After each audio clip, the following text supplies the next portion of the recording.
पाणी जास्त होत ना जास्त होतं पाणी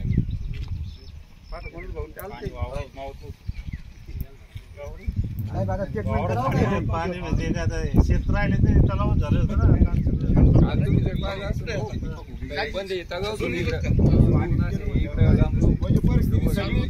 इथून खाली गावापर्यंत परिस्थिती अशी